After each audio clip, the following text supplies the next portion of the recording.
It's opening day of the 2025 waterfowl season in Idaho. The day we've been counting down to for 246. That day me and Steve got our truck stuck. I blacked that out. This year, we're trying to scratch off new species, new locations, and top last season, which, by all accounts, was the shootin'est season we've ever had. So that being said, what would a better season even look like? Well, I intend to find out. But first, we have to go back. Just after shooting light, probably 5 degrees. 7 more birds between today and tomorrow, and I hit 200 for the season. Here's number 1.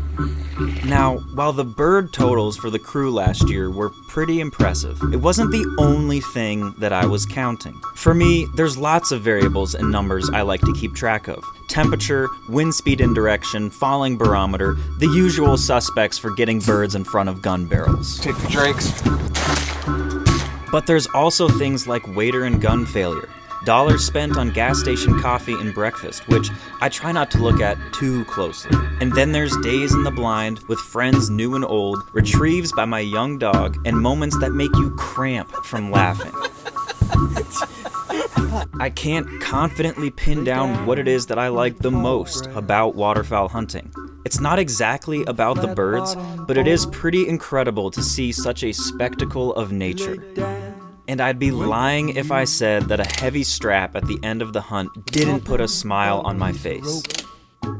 Well, at least mentally, I guess. But none of that would really feel the same if it weren't for the people that you hunt with. And then there's the scenery. Sitting in the blind, waiting for the first crack of light to pull back the curtain on the stage you've set with your decoy spread, listening for the sound of wing beats to cut through the stillness of the winter air is one of the most exhilarating thrills in all of hunting, and you cannot convince me otherwise. How many birds do you think are in our spread right now? A few. At the end of the day, it's a little bit of everything. It is the birds and the people, the views, the first light flight, eating soup in the blind with a spent shell, or sometimes chili and cornbread with a drizzle of maple syrup on top. But it's also tuning up gear in the off-season, putting in the hours scouting, or sometimes it's getting dangerously close to turning your truck into bass habitat. The very best hunts are the ones that combine each of these elements, which is why I'm attempting to bring a camera along for this season, which might be my last in Idaho. And it all starts right now.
Good girl.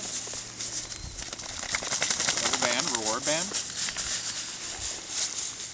That's a Drake. Yeah. What do you think? Better pile than yesterday, that's for sure. Well, opening weekend so far has been uncharacteristic, I'd say. Very rainy. I think the pile's better than the actual hunt was today. Yeah. We Mix- shot well. Yeah.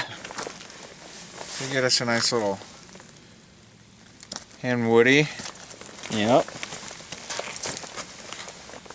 The head's not plumed, but we got a nice, beautiful widgeon. Ouijon. Wheel. And we won't talk about all of these underplumed Crown jewel. males here. The hoodie.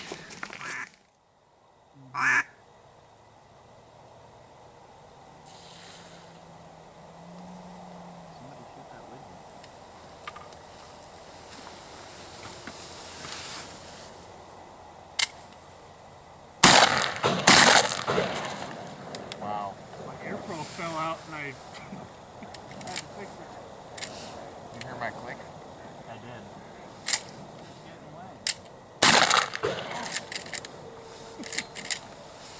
Check those shallow, cuz. Don't I get you with a smash? Right in the ear.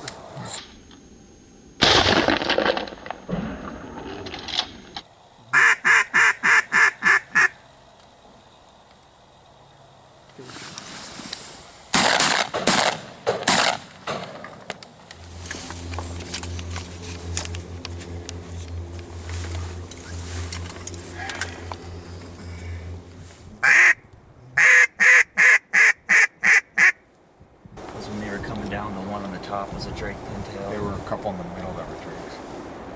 But I'm assuming you didn't see them until they were down here. Yeah, I didn't see them until they were. I couldn't tell. If I they was, were like right here. I thought they might have landed, but I was gonna call the shot, but it. I don't know. They like. Let's get him.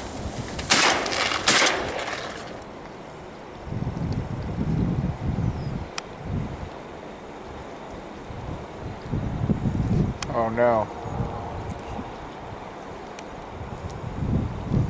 Atta girl, Chook. Good girl, Took. Come on. She's got it by like a leg. Yeah. This is my dog, Took. And this will be our third season hunting together this year. She got a pretty young start, and she's always been very interested in birds. Nowadays, she's pretty much a retrieving machine. That being said, there are a few standout moments.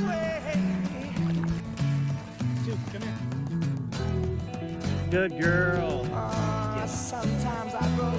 Like that time that she broke ice for a goose.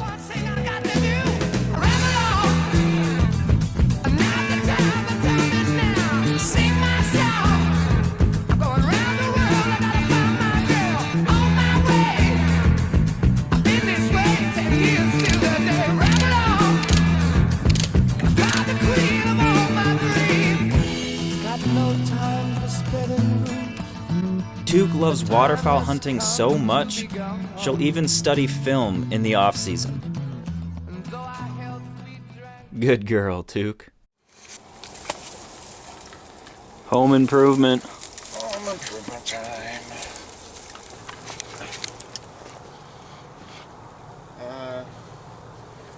I think that's gonna stay.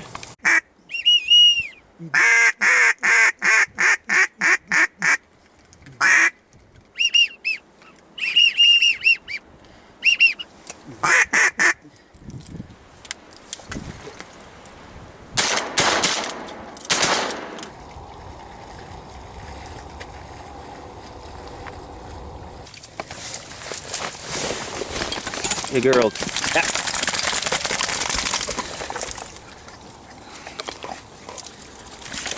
It wasn't a would you rather. The fun one from last year though was, what's the largest animal you could take in a fist fight? If you remember. Oh yeah. So Bo's requirements was that You had to be naked. you got to be butt naked, Butt naked. and you get a $10,000 per pound of animal. What's the biggest animal you could take on no guns, no In weapons. its environment. In its environment, enclosed. And it's angry.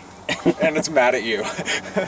But we found the best answer. Annie had it. The Galapagos tortoise. turtle. It's got to be a turtle of some sort.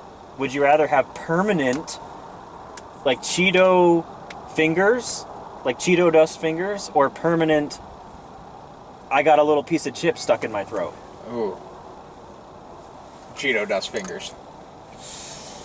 Dude, that would be so annoying. So too would be like you gotta get into bed at night and pull up your bed sheet and cover it in Cheeto dust. You'll just have it like grandma's old house with the plastic covers on everything. You gotta put a shower cap on your hands. Just full-time latex glove. Would you rather always smell fart Okay. or constantly smell like fart but you can't smell it? I think even if you started out with the intention of like, I'm gonna be nice to other people, I'll bear this cross of smelling fart, but no one else can smell it. But eventually, I think you'd have like dissolution of ego that makes it so that you're okay smelling like fart and just not caring what people think about you. Yeah. It's tough. No Or one wants they to would- hang around fart guy. Or they would get used to you being fart guy, They could. and they'd have they'd be, listen, dude, we get it. It was a tough choice. I don't know what I would have done. Every time you sneeze, macaroni and cheese comes out. Or every time you eyes watered, red Gatorade comes out. I have sneezed out macaroni and cheese before. Took one of those like sharp inhales once when I was eating like Kraft mac and cheese, and then I got this insane like urge to sneeze, and when I sneezed, a noodle came out. 15, 16 Macaroni years and old. sneezies, dude. Yeah. And then I think that was like a real epiphany about how nasal passages work.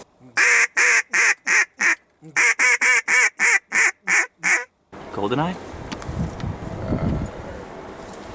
Gansers. Gansers.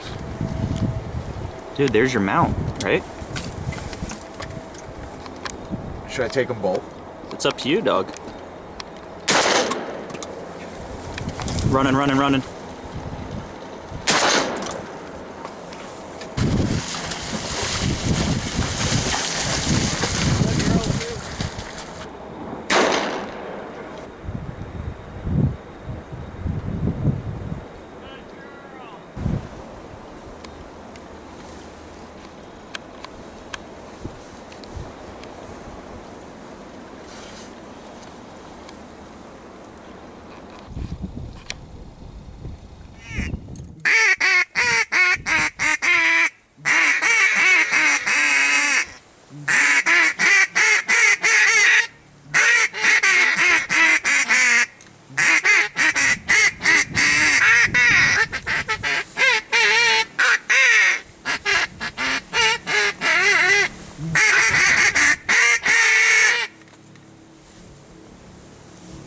It's not cold enough for glove weather, but it is hand warmer weather.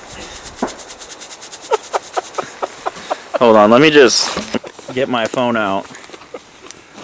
With your bare hands? Let's see, what's that say?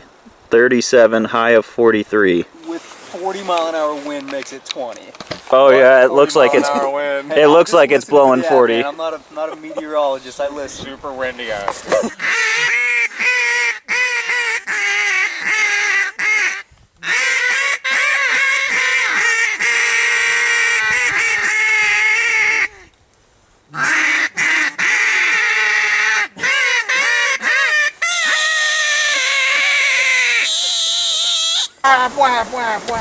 Oh, Arkansas, hello.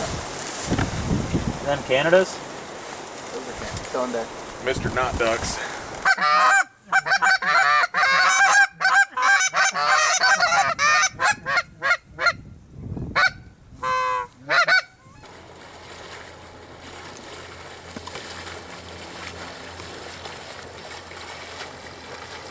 Over the top. Oh, there's 2 ducks in the back of that group.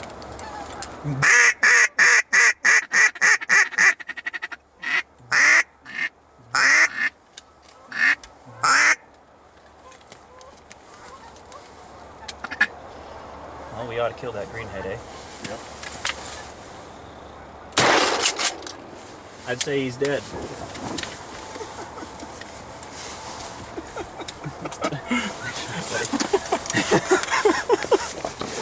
What do we got? We got mallard drake.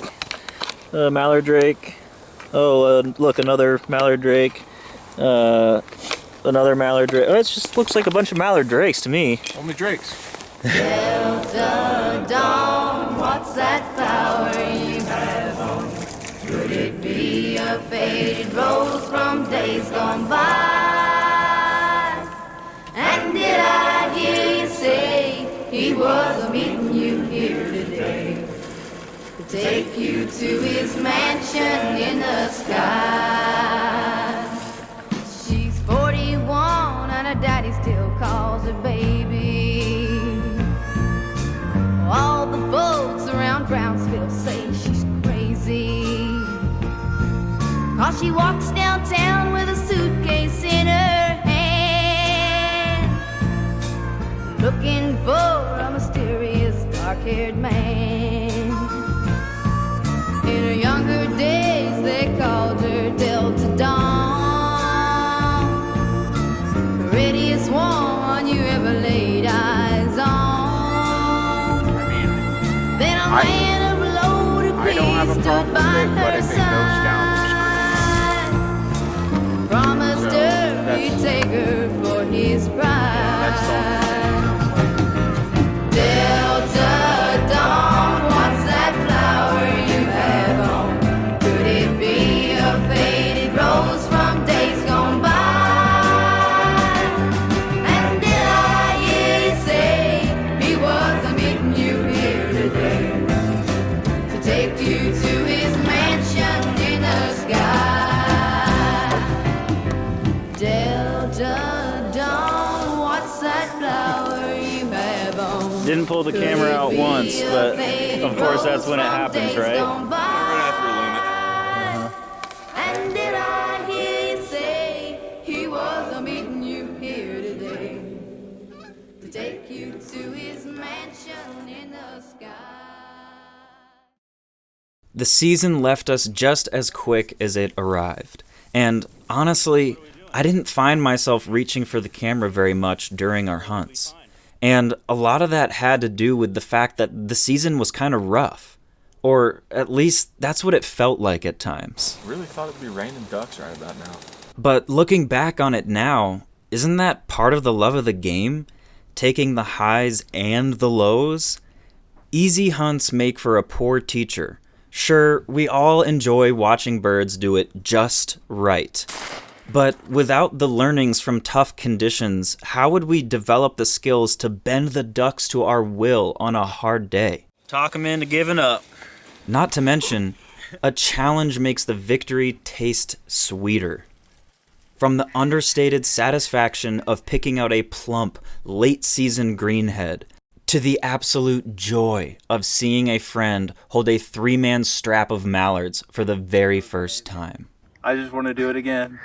So, what was it all about? My crew would argue it's the limit of memories.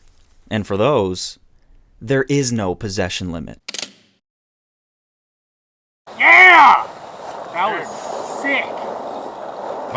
For just one time, I would take the Northwest Passage to find the hand of Franklin reaching for the Beaufort Sea, tracing one warm line through a land so wide and savage, and make a Northwest Passage to the sea.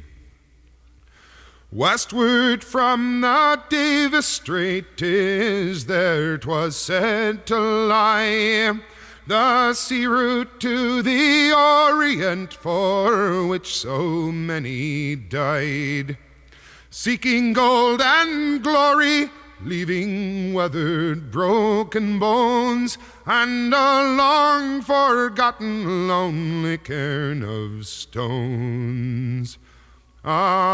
For just one time I would take the Northwest Passage to find the hand of Franklin reaching for the Beaufort Sea, tracing one warm line through a land so wide and savage, and make a Northwest Passage to the sea. 3 centuries thereafter, I take passage overland in the footsteps of brave Kelso, where his sea of flowers began, watching cities rise before me, then behind me sink again.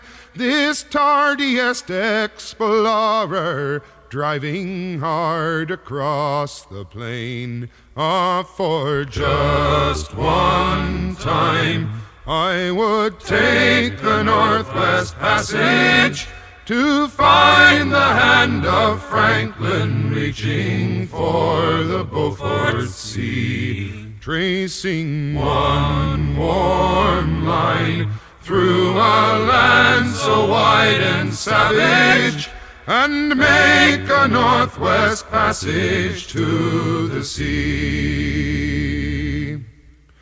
And through the night behind the wheel, the mileage clicking west, I think upon Mackenzie, David Thompson, and the rest, who cracked the mountain ramparts and did show a path for me to race the roaring Fraser to the sea.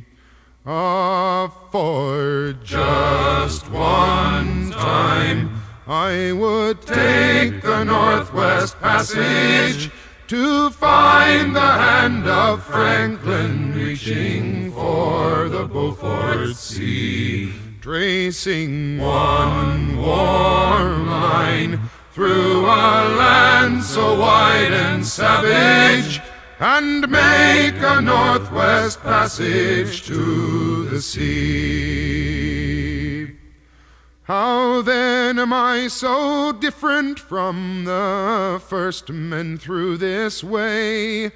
Like them, I left a settled life, I threw it all away, to seek a Northwest Passage at the call of many men, to find there but the road back home again. For just one time I would take the Northwest Passage to find the hand of Franklin reaching for the Beaufort Sea, tracing one warm line through a land so wide and savage, and make a Northwest Passage to the sea.